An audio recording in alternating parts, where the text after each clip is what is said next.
Hey everybody, I'm Nick Nicholas and I'm here with my son Chris, and we're back.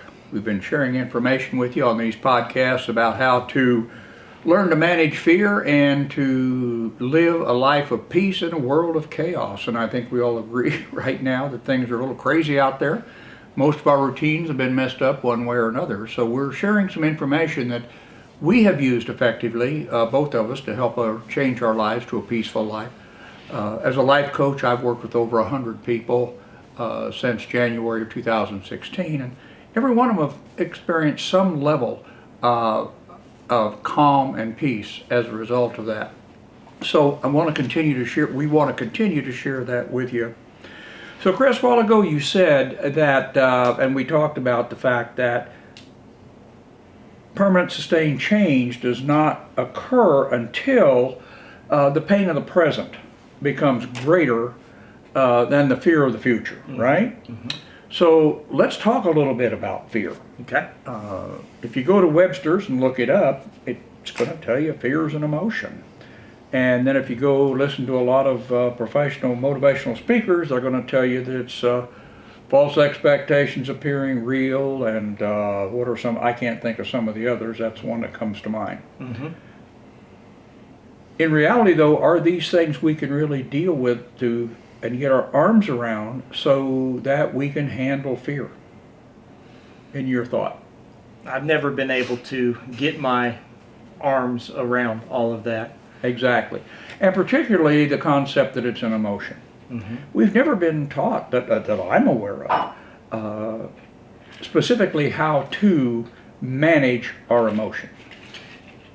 And I struggled with that when we first started talking, because my background, I was a few years back from Iraq, and as we talked about, I made the decision that, and I didn't really look at it as fear at the time, but I made the decision, that I wasn't coming back and there was nothing I could do about it, so I was just going to, pull up my boots, strap on my ruck, and just go, and mm-hmm. just whatever happened. So when you started telling me that I was struggling with fear, I'm like, no, I'm a combat veteran. I spent a year in Ramadi in the toughest fighting in the entire Iraq war in 05-06. I'm not afraid of anything. Mm-hmm. But it wasn't until you hit me with what fear actually is that I understood. Mm-hmm. And then, of course, we followed that on with how to manage the fear. Mm-hmm. Now, you notice I didn't say control, because we can't control fear. Right. We cannot control it, but we can manage how it affects our life. Absolutely. And in so doing, that's where the peace comes from. And we'll talk more about that as it relates to this human energy concept that we talked about earlier. So, first of all, if we're really going to get our arms around fear and learn how to deal with it, we've got to have some type of a definition as to what it is that we can use. Like, as an engineer, you got to have data. It can't be wishy-washy stuff. It's got to be specific things that you can count on. Mm-hmm. So that's why it's important that we pin this elusive emotion of fear into something that is, how should I say this, that is as specific as possible. Okay. And that's a little bit hard. I had a client tell me one time, are you talking about this a lot like herding cats? Yeah, I guess it is. But if you've got a specific definition for it, you can work with it. Right. So let's do that. Okay. And this is something Harry shared with me. Because even though I'm not an engineer, I had that kind of same situation that you did. Okay, well, it's an emotion. I don't know how to handle it. I don't know what to do with it. And he said, well, here it is. And he said, I want you to think about this. He said, fear is nothing but a question. That's right. I said, okay. He said, the question is this. You ask ourselves, am I going to be okay? Can I handle this? So, like I asked you to think about it, I thought about it, I asked folks out there to think about it. Is there ever a time in your life when you were fearful that wasn't the question you were asking yourself? It's always the question. It's always the question. Thing of it is, however, that it's not always at the conscious level that you're asking that question. That's why you said, wait a minute, it can't possibly be fear. I'm fearless. I've been there, I've done that. You can't hurt me.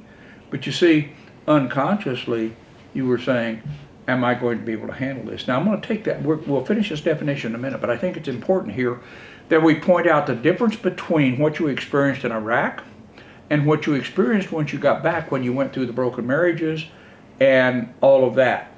Because all the stuff in Iraq did not drive you to put a gun to your head. Did not. Didn't even think about it. But now you get out here in the civilian world and you had these tragic things happen. Personally, it was a whole different story. Whole different story. So what really is the difference? Well, when you got off the plane, after it had been hit by the enemy fire, you said to yourself, I'm not going home alive, so I'm just going to go do my thing. In essence, what you did, you neutralized fear at that point because you answered the question, am I going to be okay? That's right. You accepted the fact that I was okay to die. you were okay to die.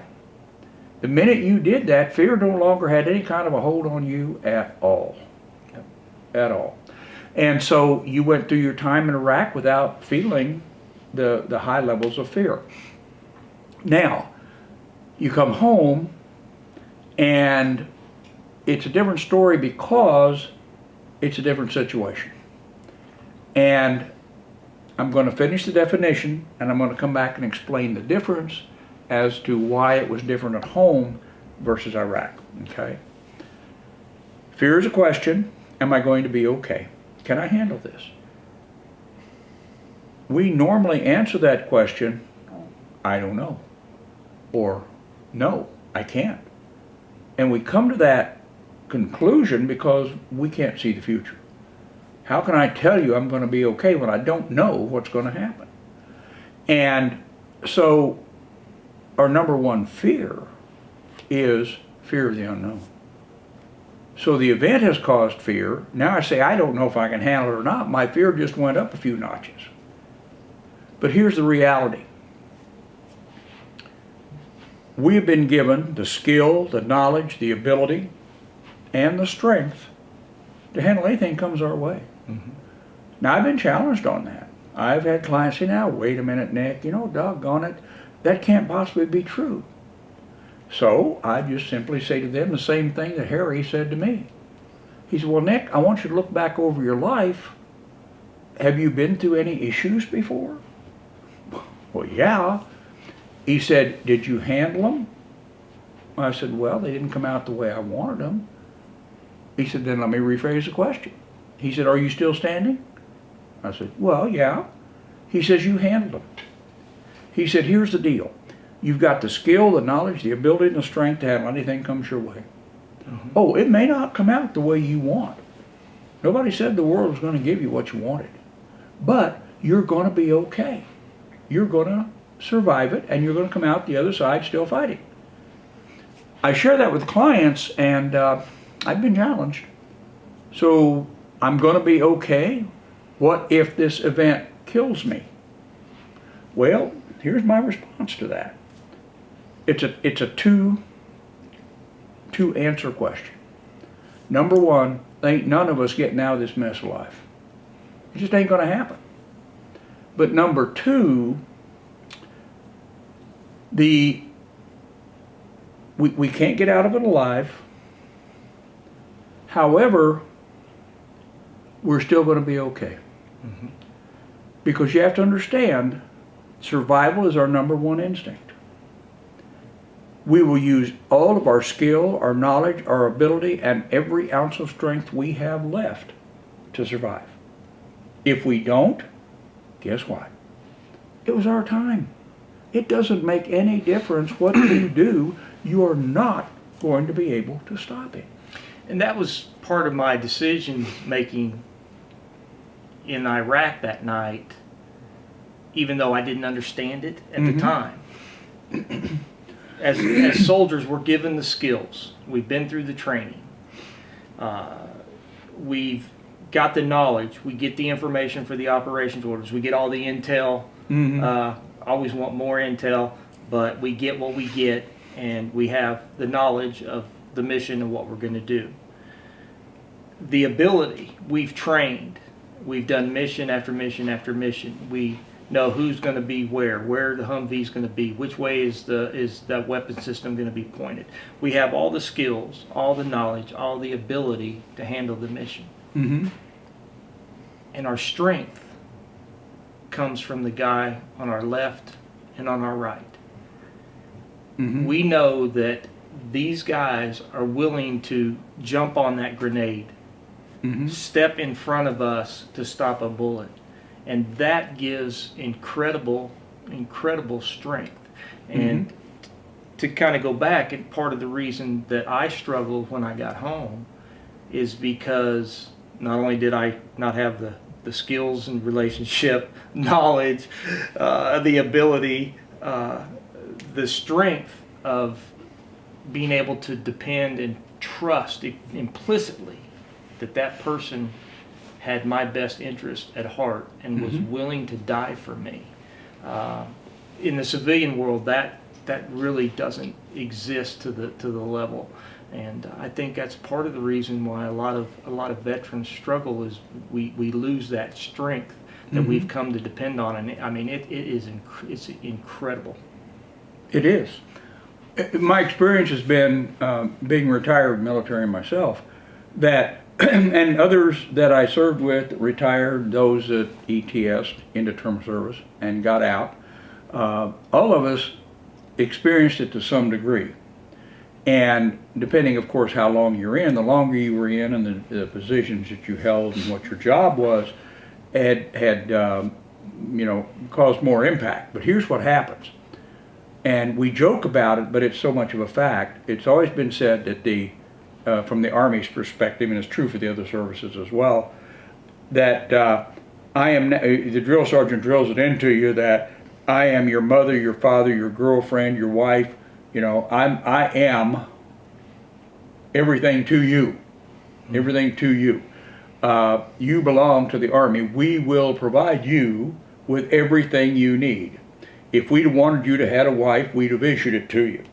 And we've all heard that. We joke about it, we laugh about it, but the reality of it is the military, in its structure, in its training, gives us a level of security that is difficult to find anyplace else. That's right. Now, we may not always like what it gives us. We may not like the way it's given to us, but it's there. Mm-hmm. Now, once we get accustomed to that, then we just expect it to be there. We take it for granted. The guy or the gal next to us is going to do their job. I know that if I go to my platoon leader, my platoon sergeant, my first sergeant, my captain, whatever, I know they're going to make a decision. Mm-hmm. If I have a question, they're going to get me an answer. So we have built that kind of a knowledge of structure and belief. All of a sudden, we walk out of the military, and the civilian world doesn't work that way, as all of us have learned. Matter of fact, my first 6 months after retiring, a friend of mine who had not yet retired, who was getting ready to, he's a command sergeant major, he said, "Hey, Top," he said, "you're retired now." He said, "How do you feel this first 6 months?" And I said, "Well, I got to tell you, Phil," I said, I'm confused. Ain't nobody out here in charge. Ain't nobody willing to take responsibility. I can't get answers to questions. Nobody wants to take the responsibility for the answer. I said, it's kind of confusing. I'm having to learn a new way of living. And so we do. We lose a sense of security. Mm-hmm. Now, I want to bring that more into the present. 9/11. Prior to 9/11, how many people ever believed that this country would be attacked on our own shores? Very few, if any. That's exactly right. We had that security and that belief we took for granted. Mm-hmm. Did we take for granted that our justice system was fair and honest? Yeah. Sure we did. Did we feel that we could trust for the most part, the corporate leaders, that our retirement plans that we were promised would be there when we retired? Absolutely. 9/11 changed all that, didn't it? It did. We lost all of that. Now, as a result of that, like those of us leaving the military, we gave up that security that we had in the military. Our nation experienced that as a whole after 9/11. And once that's gone, we have to go find something else to believe in. So that brings me back to the whole concept of fear. Fear is a reaction to a threat. Okay, so let's put it in let's go to your relationship. All right, so if you're in a super good relationship, and I've got to bring my wonderful wife in because she's she's my soulmate. I would trust her in anything. It doesn't make any difference. I have a high level of confidence in my relationship. Why? Because I have my faith in my wife. I have my faith in myself, knowing that I'm not going to do anything to damage the relationship. I know I'm going to do everything to support her as well. So I have faith in her, which is those people around us. I have faith in myself. And after my near-death experience, I have a deep, deep faith in God. For a result of that, I have a very high level of security, very high level of internal confidence. Now, if we have a high level of internal confidence and there's a threat to it, it's like, okay, I see the threat. I'm going to keep an eye on it. I might be a little concerned about it, maybe worry a little bit about it, but that's all. But let's say that I don't have that faith in myself, that I don't have that faith in those around me, and I question my faith in God. Now what kind of internal security do I have? I mean, go back to 2017. I mean, I had no confidence in myself. You know, I had a failed marriage before Iraq, a failed marriage after I got back. Then after she and I got back together, I failed again. I can't, in relationships, I just need to not make any decisions whatsoever. I had no faith in, you say others, in her. Felt, you know, had been let down, betrayed. And I was struggling with, you know, God, how could you, what have I done to deserve this? So I definitely had no faith in myself, no faith in others, and a struggling faith in God. And that's a very common thing when people are faced with continual, ongoing threats to multiple parts of their life, which is really what we're going through right now. I mean, there's threats to our finances, there's threats to our employment, there's threats to our health. I mean, you can just go on and on. And it's not like we had one little thing happen and then we get a break to recover and learn to deal with it. Before we can even recover from the initial shock, boom, here comes another one. And it's so bad. I mean, you see people actually, it's gotten so bad, people just joke around about it, like, what's August going to be? Murder hornets? And Sure. And it's just because they're trying to make some sense and trying to deal with the fear of, am I going to be able to pay my bills? Am I going to be able to am I going to have my job? Are they going to shut the economy down again? You know, all of that. And all of those are things that attack our security. Now, so how do we handle that? Because handling that and handling what you handled and handling what I handled is all about that level of security. So let me explain. When we don't have that level, so fear comes in various levels. It can be minor worry, just a little concern, make sure my kids get home from school on time or whatever, all the way up to what I call the fifth stage of fear, which is panic. And I've been all the way through that. During my 28 years, I had so much lack of security, even though I was in the military. I had that part of security, but I questioned my faith in God. I questioned my faith in myself, but I did have faith in those around me. So 2 legs of the stool were gone. And to the point that I actually had panic attacks. I don't share this with a lot of people, but You are now. I am now. I went through my infantry school. I went through the special operations training that they gave us, which was something that what I went through was kind of a special thing for Vietnam and hasn't really been used since. But and as it turned out, I'm on the plane to go to Vietnam. They pulled me off the plane and sent me to Warrant Officer Flight School. I came that close to putting to use all those skills they taught me.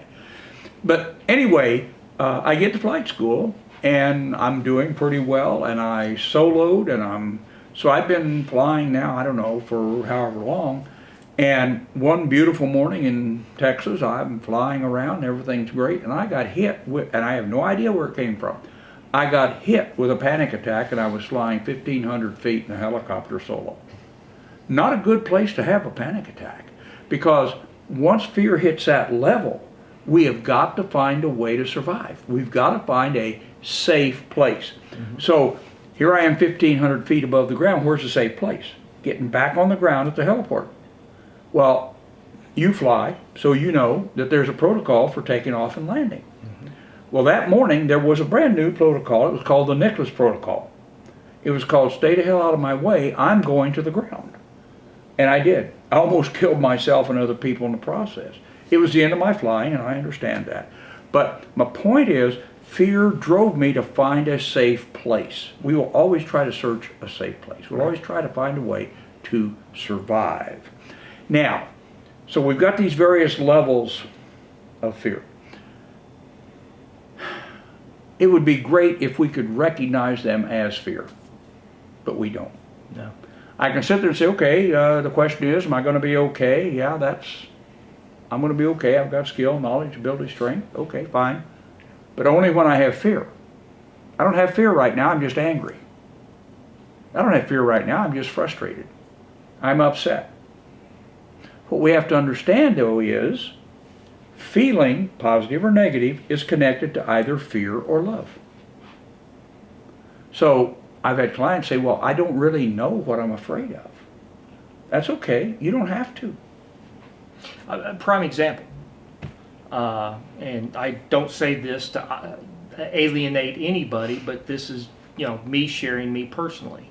I am angry about mask mandates because I see data that makes me believe what I believe. Now, there's data on both sides, so we can not even argue that. But I'm angry about it. Why? Okay. What is your... Yeah. Because I am afraid of it being just the beginning of us in America losing rights Okay. and freedom. Okay. That's where my fear is. Can I'm we angry at the mask, but I'm afraid of losing our rights. Can we take that fear one level deeper? Sure. One that's more personal? Okay. You're afraid of losing your rights and your freedom. Once you lose those two, what is it that you truly lose?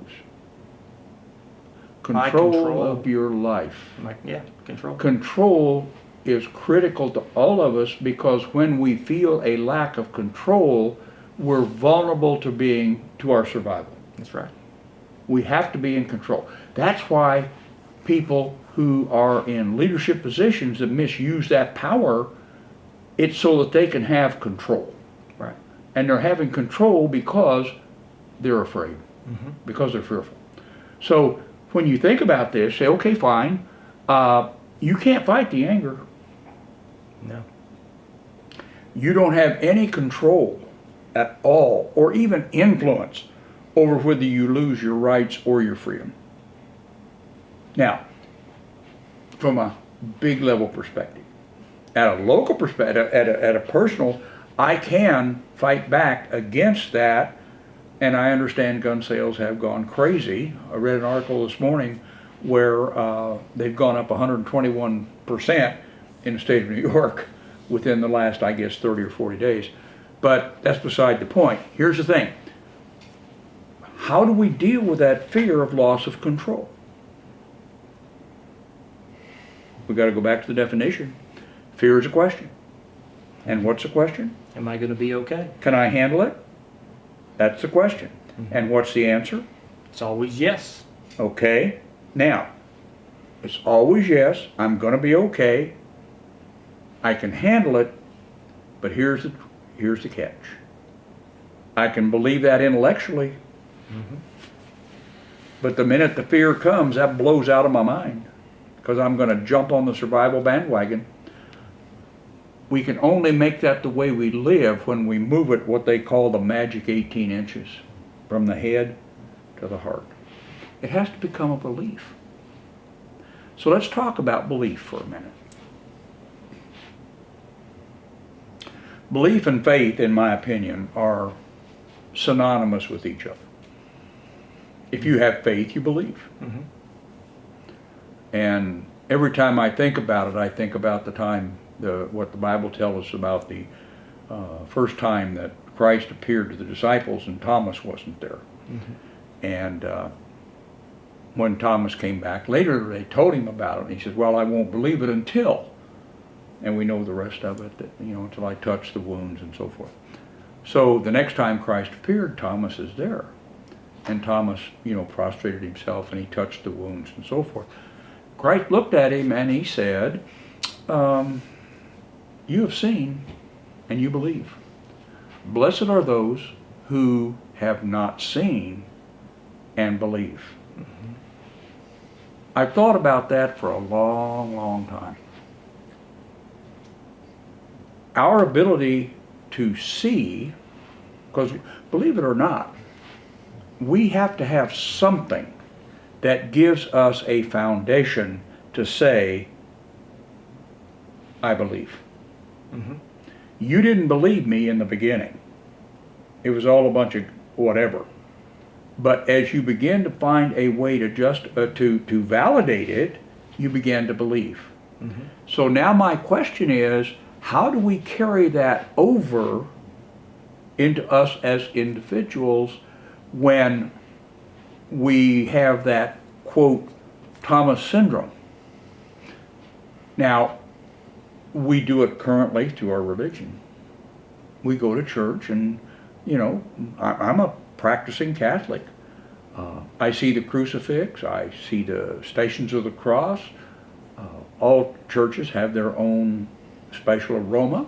So I see, I hear the priest. So I see, I hear, I touch. Touch, yeah. I taste through the communion. So I'm using the five senses. But I also know that that's not giving me the validation that or the proof, if you will, that I'm able to take to the deep down level.